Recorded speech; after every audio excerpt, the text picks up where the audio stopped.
ಆತ್ಮೀಯ ವಿದ್ಯಾರ್ಥಿಗಳಿಗೆ ಸ್ವಾಗತ. ನಾನು doctor Chidanand K Badiger, Anand education ಅಕಾಡೆಮಿಯಿಂದ ಮಾತಾಡ್ತಾ ಇದ್ದೀನಿ. 8ನೇ ತರಗತಿ, 9ನೇ ತರಗತಿ, 10ನೇ ತರಗತಿ ಮತ್ತು PUC ಪ್ರಥಮ ವರ್ಷ ಮತ್ತು ದ್ವಿತೀಯ ವರ್ಷದ ವಿದ್ಯಾರ್ಥಿಗಳಿಗೆ ಕನ್ನಡದಿಂದ ಸುಲಭವಾಗಿ ಇಂಗ್ಲೀಷ್ ವ್ಯಾಕರಣವನ್ನು ಕಲಿಯುವುದರ ಬಗ್ಗೆ ವಿಡಿಯೋಗಳನ್ನು ಮಾಡ್ತಾಯಿದ್ದೀವಿ. ಇಂದಿನ ವಿಡಿಯೋದೊಳಗೆ ಬಂದು ಭವಿಷ್ಯತ್ ಕಾಲದಲ್ಲಿ ಶಾಲ್ ಮತ್ತು ವಿಲ್, ಶಾಲ್ ಹ್ಯಾವ್ ಮತ್ತು ವಿಲ್ ಹ್ಯಾವ್ ಯಾವ ರೀತಿ ಬಳಕೆ ಆಗ್ತದೆ ಅನ್ನೋದನ್ನು ನಾವು ನೋಡೋಣ. ಭವಿಷ್ಯತ್ ಕಾಲದಲ್ಲಿ ನಾವು ಏನು ಮಾಡ್ತೀವಿ? ಇಂಡೆಫಿನಿಟ್ ಫ್ಯೂಚರ್ ಟೆನ್ಸ್ದಲ್ಲಿ ಸಿಂಪಲ್ ಫ್ಯೂಚರ್ ಟೆನ್ಸ್ದಲ್ಲಿ ಶಾಲ್ ಮತ್ತು ವಿಲ್ ಉಪಯೋಗ ಮಾಡ್ತೀವಿ. ಮತ್ತು ಫ್ಯೂಚರ್ ಪರ್ಫೆಕ್ಟ್ ಟೆನ್ಸ್ದಲ್ಲಿ ಶಾಲ್ ಹ್ಯಾವ್ ಮತ್ತು ವಿಲ್ ಹ್ಯಾವ್ ಉಪಯೋಗ ಮಾಡ್ತೀವಿ. ಅವು ಯಾವ ರೀತಿ ಉಪಯೋಗ ಆಗ್ತವೆ ಅನ್ನೋದನ್ನು ಈ ಒಂದು ವಿಡಿಯೋದೊಳಗೆ ನೋಡೋಣ. ಫಾರ್ ಎಕ್ಸಾಂಪಲ್, ಪ್ರತಿಯೊಬ್ಬನಿಗೂ ತನ್ನದೇ ಆದ ಅದೃಷ್ಟ ಇರುತ್ತದೆ. ಪ್ರತಿಯೊಬ್ಬನಿಗೂ ತನ್ನದೇ ಆದ ಅದೃಷ್ಟ ಇರುತ್ತದೆ.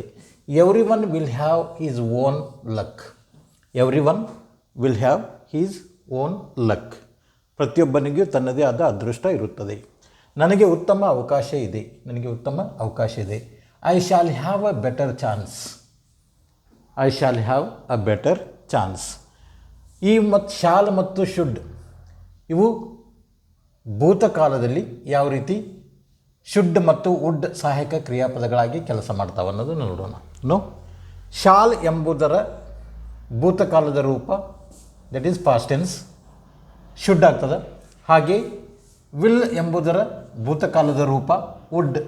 ಇವೆರಡನ್ನು ನಿಶ್ಚಿತಾರ್ಥ ರೂಪದಲ್ಲಿ ಅರ್ಥವನ್ನು ತೋರಿಸುವಾಗ ಬಳಸಲಾಗುವುದು.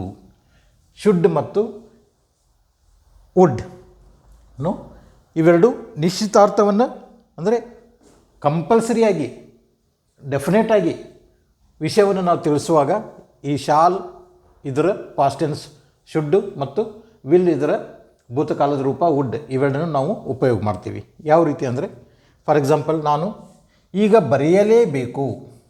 ಐ ಶುಡ್ ರೈಟ್ ನೌ ಅಂದರೆ ಮಾಡಲೇಬೇಕು, ಹೋಗಲೇಬೇಕು, ಬರೆಯಲೇಬೇಕು, ತಿನ್ನಲೇಬೇಕು.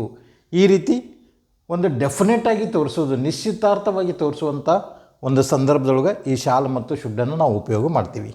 ನಾನು ಈಗ ಬರೆಯಲೇಬೇಕು. I should write now. ನೀನು ನಾಳೆ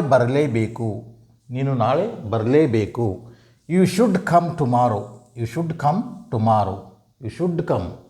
must come, you should come ಅಂತ ಹೇಳ್ತೀವಿ.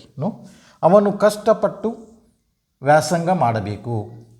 ಹಿ ವುಡ್ ಸ್ಟಡಿ ಹಾರ್ಡ್. ಅವಳು ಹೋಗಲೇಬೇಕು. ಶಿ ಶುಡ್ ಗೋ.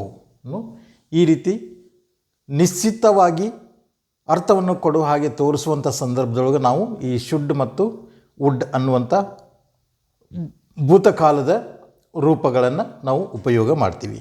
ಈಗ ಶಾಲ್ ಅನ್ನುವಂಥ ಪದವನ್ನು ಫಸ್ಟ್ ಪರ್ಸನ್ ಆ್ಯಂಡ್ ವಿಲ್ ಅನ್ನುವಂಥ ಪದವನ್ನು ನಾವು ಸೆಕೆಂಡ್ ಮತ್ತು ಥರ್ಡ್ ಪರ್ಸನ್ದೊಳಗೆ ಉಪಯೋಗ ಮಾಡ್ತೀವಿ.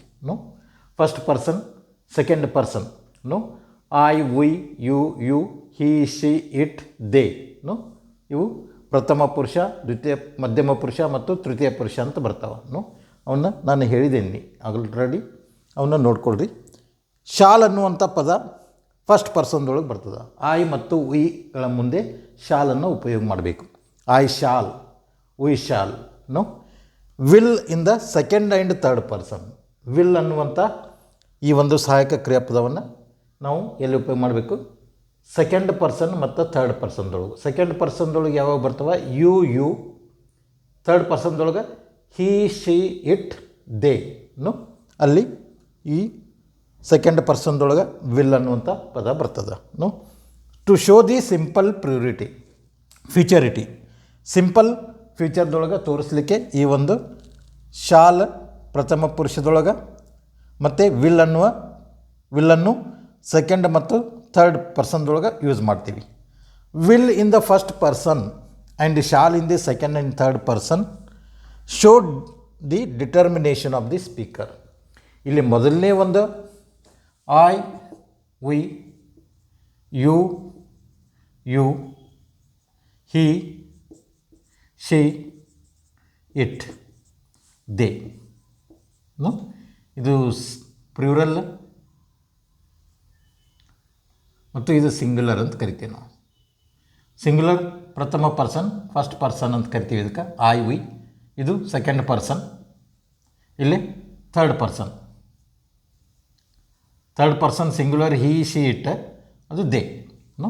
ಈ ರೀತಿ first person, second person, third ಪರ್ಸನ್ದೊಳಗೆ ಉಪಯೋಗ ಮಾಡ್ತೀವಿ. ಇಲ್ಲಿ ಫಸ್ಟ್ ಪರ್ಸನ್ದೊಳಗೆ ಶಾಲ್ ಉಪಯೋಗ ಮಾಡ್ತೀವಿ.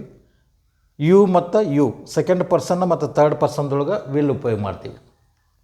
ಇಲ್ಲಿ ಫಸ್ಟ್ ಪರ್ಸನ್ದೊಳಗೆ ವಿಲ್ ಉಪಯೋಗ ಮಾಡಬಾರ್ದಾ ಅನ್ನುವಂಥ ಪ್ರಶ್ನೆ. ಮಾಡಬಹುದು.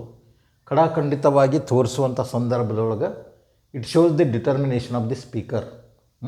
ಐ ವಿಲ್, ನಾನು ಮಾಡಿಯೇ ತೀರ್ತೀನಿ ಅನ್ನುವಂಥ ಒಂದು ದೃಢ ಸಂಕಲ್ಪವನ್ನು ತೋರಿಸುವಂಥ ಸಂದರ್ಭದೊಳಗೆ ಐ ವಿಲ್, ವಿ ವಿಲ್ ಅನ್ನುವಂಥ ಪದಗಳನ್ನು ಮಾಡ್ಬೋದು. ಅದೇ ರೀತಿ ಯು ಮತ್ತು ಯು ಸೆಕೆಂಡ್ ಪರ್ಸನ್ ಮತ್ತು ಥರ್ಡ್ ಪರ್ಸನ್ದೊಳಗೆ ಅದೇ ರೀತಿ ಶಾಲನ್ನು ನಾವು ಉಪಯೋಗ ಮಾಡ್ಬೋದು. ಆದರೆ ಯೂಶ್ವಲಿ ಐ ಮತ್ತು ವಿಗಳ ಮುಂದೆ ಶಾಲ್ ಬರ್ತದೆ. You you, he she it they, ಈ ಒಂದು ಸೆಕೆಂಡ್ ಪರ್ಸನ್ ಮತ್ತು ಥರ್ಡ್ ಪರ್ಸನ್ದೊಳಗೆ ಇದು ವಿಲ್ ಉಪಯೋಗ ಆಗ್ತದೆ. ಇದನ್ನು ನೀವು ನೆನಪಿಟ್ಕೋಬೇಕು. ಈ ಒಂದು ವಿಡಿಯೋ ನಿಮಗೆ ಅಂಡರ್ಸ್ಟ್ಯಾಂಡ್ ಆಗಿದೆ ಅಂತ ತಿಳ್ಕೊಂಡಿದ್ದೀನಿ. ಲೈಕ್ ಮಾಡಿರಿ, ಶೇರ್ ಮಾಡಿರಿ, ಸಬ್ಸ್ಕ್ರೈಬ್ ಮಾಡಿರಿ ಅಂತ ಹೇಳ್ತಾ ಈ ಒಂದು ವಿಡಿಯೋ ಮುಗಿಸ್ತಾ ಇದ್ದೀನಿ. ಧನ್ಯವಾದಗಳು.